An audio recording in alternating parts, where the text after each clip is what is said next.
Did you hear the good news? I know woke Christmas is still 6 months away, but this is like Christmas in January. It is my pleasure, no, it is my honor to share the good word with you. Since Notre Dame beat Penn State last night in the semifinals of the college football playoff, well, KC, don't you mean the Orange Bowl? Notre Dame is the 2025 Orange Bowl champions. No one cares. I know some college football fans like to hold on to tradition, but the bowl names are just a formality at this point, just another way for the NCAA to monetize college football. But since Notre Dame won last night, advancing to the national championship, and since Marcus Freeman is a black man who happens to be a head coach, this will be the first time in the history of college football that a black head coach will lead his team into the national championship game. This is amazing! This is what progress looks like. Celebrate the butt bongo! Woohoo! Yes, yes, yes!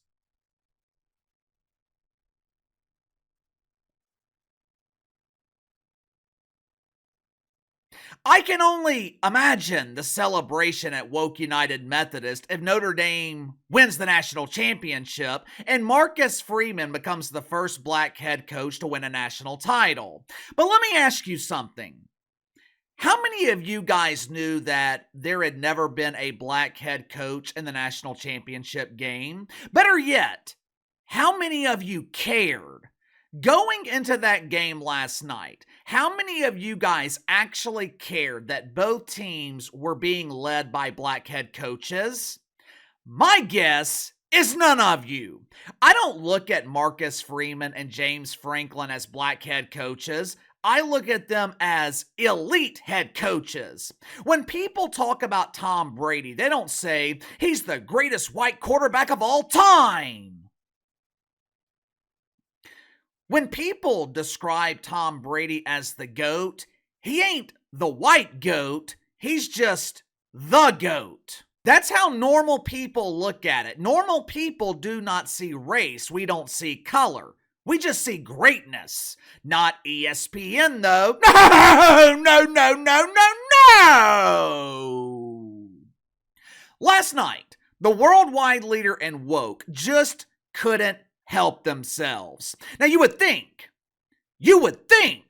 after the backlash they received last week for refusing to show the national anthem, ESPN would do everything in their power to keep the woke wiener flaccid. Instead, they did the complete opposite. From the pregame show through the postgame show, ESPN's primary focus, it wasn't the game itself. God forbid the network that's supposedly dedicated to sports actually covers sports. I'm surprised that they didn't have Mina Kimes on the panel pretending to analyze the race of both head coaches. Throughout the entirety of the broadcast last night, ESPN was relentless in their coverage of race. They even tried to get Marcus Freeman involved, but like most normal people, Marcus Freeman, he refused to bite into the shit sandwich.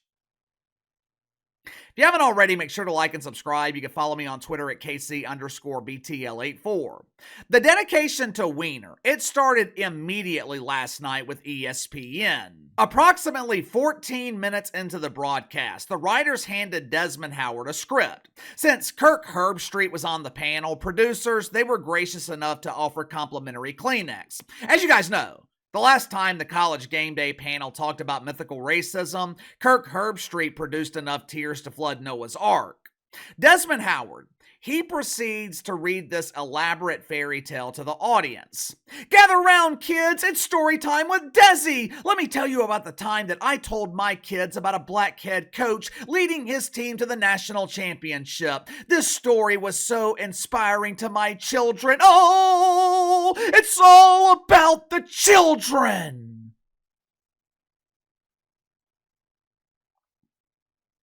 Watch it for yourself. Notre Dame won that game. I remember sitting there with my children. I'm saying, well, you know what this means, right? They're like, yeah, we're going to have a black coach in the national championship game for the first time ever. It takes me back to 2007 when Tony Dungy was the first black head coach to lead his team to a Super Bowl victory, and how much pride I felt because I understood the opportunities, they were so limited back then. They're still limited today. So hopefully, with the performance of these coaches now, it seems to be trending in the right direction. Credit where credit is due. Desmond Howard did a nice job polishing that turd. He toasted the bread. He made sure to include the Dijon mustard to disguise the smell of fresh doodle. But even with that being the case, Uncle KC ain't taking a bite of that shit sandwich. There is a 0% chance that story is true. You really expect me to believe, after Notre Dame advanced to the semifinals, Desmond Howard looked over to his kids and said, "Hey there, kids, it's me, Desi. You know what this means, right? A black coach is guaranteed a spot in the national championship. This means that you kids can be all that you can be."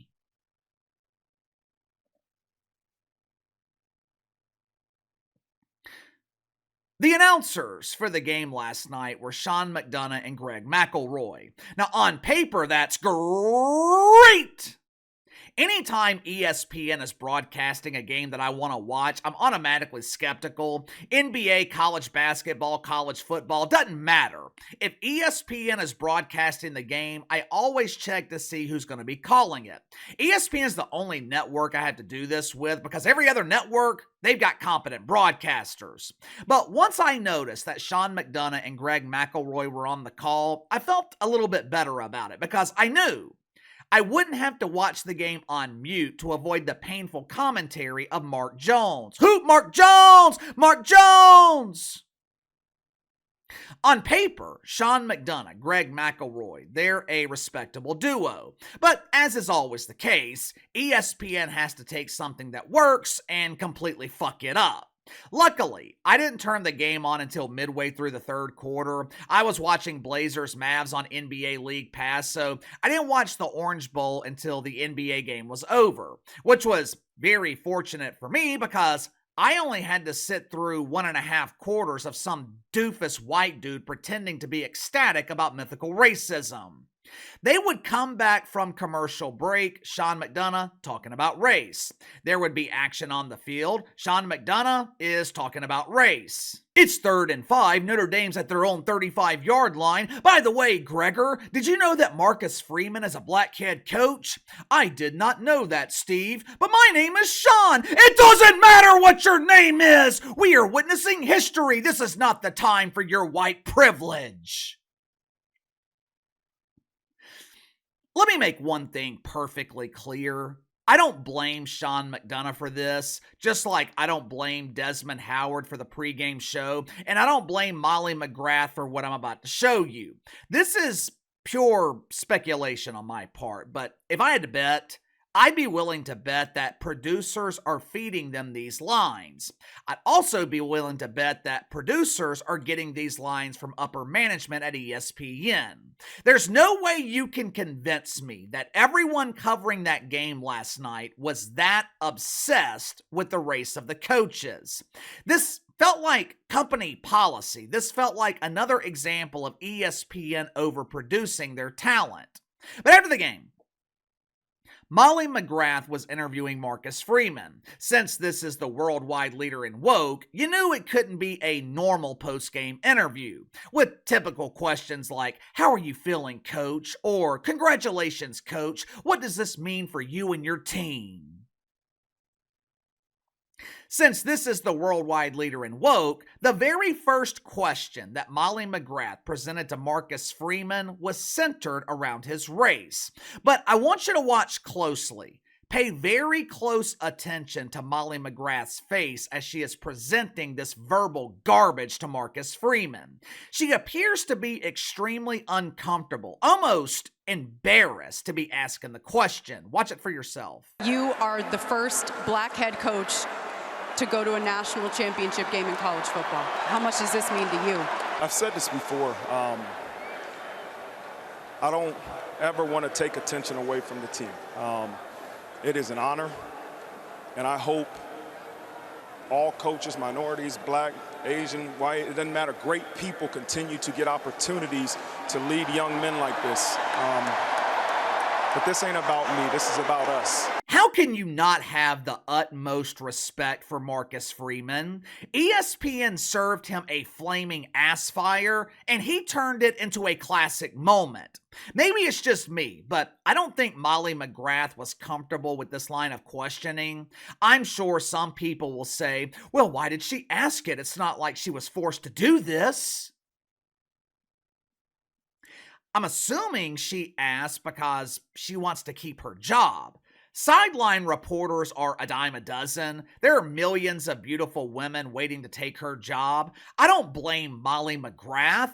I blame ESPN. Who are they trying to appeal to? Who are they trying to please? I don't know if ESPN knows this, but there was an election over 2 months ago. Cam Harris was not the loser in that election. You were. The media was the biggest loser coming out of that election. America rejected the woke fungus. America rejected mythical racism. So why in the hell are you continuing to do something that doesn't work? This is one of the many reasons that I don't watch ESPN. Not only is their coverage of sports the worst on television, NFL coverage, vomit, NHL coverage, double vomit, coverage of Major League Baseball, puke, coverage of college football, disaster, coverage of the NBA, worst programming in the history of sports television. They would be better off having AI covering the NBA. ESPN's coverage of the NBA is an absolute embarrassment, which is why they spent millions of dollars to bring Inside the NBA to the network. But I wonder how long it's going to take for ESPN to fuck it up. How long will it take ESPN to ruin the best sports show on TV? I give them 2 months. Eventually, Stephen A. Smith will start appearing on the show. Then they will try to include Kendrick Perkins, maybe Malika Andrews. Wouldn't surprise me if Charles Barkley gets so pissed off he just quits. ESPN, it's just an embarrassment to sports. But give me your thoughts on this. ESPN uses the Orange Bowl to celebrate race. They drool all over James Franklin and Marcus Freeman because they each had one parent who was black. Why does ESPN continue to do this? Mythical racism damn near destroyed this network 4 years ago. ESPN back then couldn't draw flies to a fresh turd. In the last year, maybe 18 months, they've started to scale it back a bit. But last night, it was all they wanted to talk about. Why? Who are they trying to appeal to? You tell me. Sound off in the comments below. I'll see you guys tomorrow.